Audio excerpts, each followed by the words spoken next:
Chats here at the Royal Cinema in downtown Toronto with writer-director SEAN GARRITY. How did it feel to have your world premiere of A Blood Pressure at the Busan Film Festival?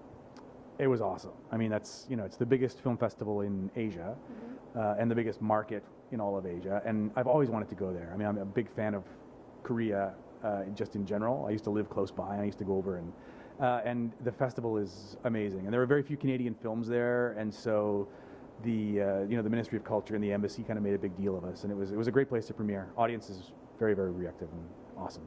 And tell me a little bit about the film itself. Where did you come up for the inspiration behind the story? The story is essentially about a woman who starts receiving mysterious letters from someone who is watching her, who has a plan for her, and she kind of keeps the letters coming to find out what the plan is. And she's married and she's got teenage kids and she works as a pharmacist. And the story originally was written as a short story by a writer from Winnipeg. And then we kind of worked it for about a year to try and turn it from a short story into a screenplay. The approach, however, was that we never wrote it as a script. So we kept it as a kind of prose, and then didn't show any of the actors any of it, and cast them based on just characters and whatever. And then we kind of shot it chronologically, so the actors never knew what scene we would be shooting until they got to set. And even then we wouldn't tell them what the scene was about because there was no dialogue written in the script. So they would have to just kind of make it up as they went. And it was all improv. Yeah, so the dialogue is all improvised. But because I have this 27-page prose treatment, I knew where every scene would begin and what the turn was going to be and how the characters would have to end up and where they would be going. And so we would make sure that that happened.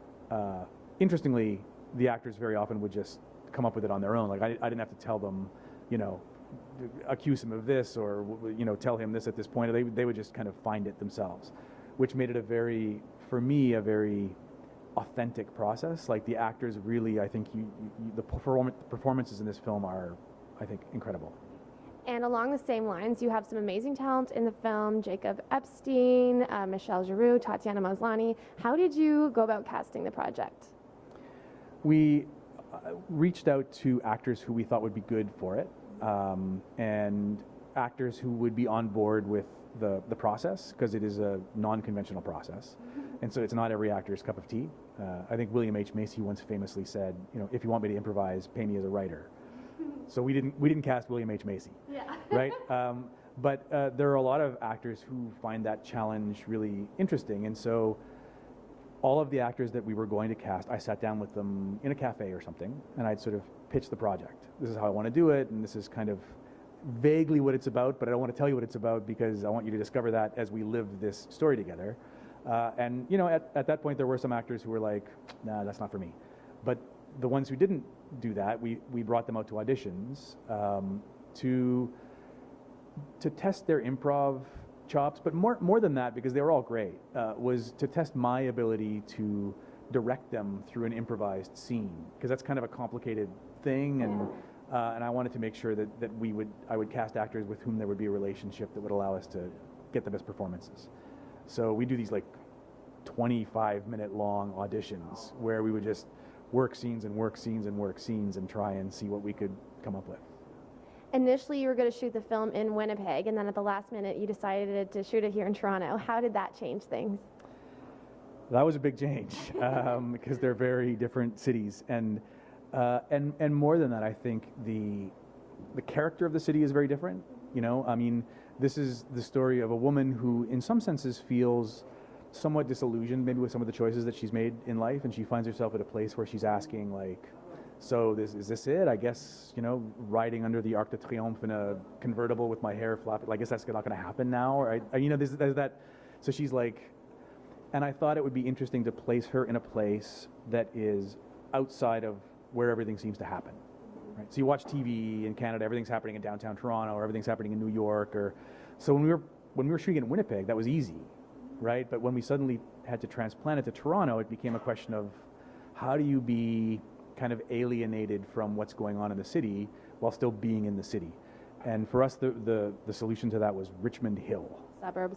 Yes, so we went way out to Richmond Hill, and we shot it up there, and it kind of became a character in the. Have you been to Richmond Hill? I've been, yeah. It's an interesting place. It's like there's no sidewalks, and it's just kind of this really interesting suburb with all these curly Q streets, and you get lost so quickly, and it kind of became a character in the movie as we shot.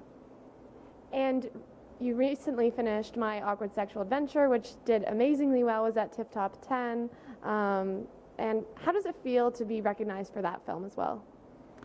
Awesome. I mean, obviously, any recognition you can get as a Canadian filmmaker is awesome. Yeah. And My Awkward Sexual Adventure, we were very pleased to see how well received it was by the Toronto International Film Festival. I mean, when you do a film that's a big, broad sex comedy, sometimes your critics, your film festivals aren't as quick to embrace it as audiences are. But we were really, really happy that TIFF kind of took it on. And what types of projects do you hope to develop in the future? I'm developing a comedy called The Masturbators, which the Conservative government tried to censor. Did you hear about that? Yeah, with Bill C-10. There's a couple of years ago. They're debating it on the floor of the Senate and stuff. Yeah. Because of the title. No one had actually read it. Yeah. They just found the title offensive. I guess they think Gone with the Wind is a film about weather. But they were unsuccessful. They could not ban me. Okay. That's right. I've been unbanned. So we're hoping to shoot that coming up. And Jonas Chernick and myself, Jonas, who's in this film and My Awkward Sexual Adventure, and he and I have done sort of 4 films together. We're developing a show called Borealis, which we hope to shoot possibly in the summer. We'll see. And where's the best place to find out more information on you and all your projects online? Well, the best one to go to for this film is obviously bloodpressurethemovie.com, where there's a trailer and everything else. But for my own stuff, I have a website, bedbugsfilms.com, which is my Winnipeg production company. I haven't really updated it in a while, but now that I've been on Katie Chats, I will go and I will update it. Perfect. Thank you so much. Congratulations on all of your success, and best of luck with your upcoming projects. Thank you. Thank you. I'm Katie Uhlmann reporting for Katie Chats here at the Royal Cinema in downtown Toronto.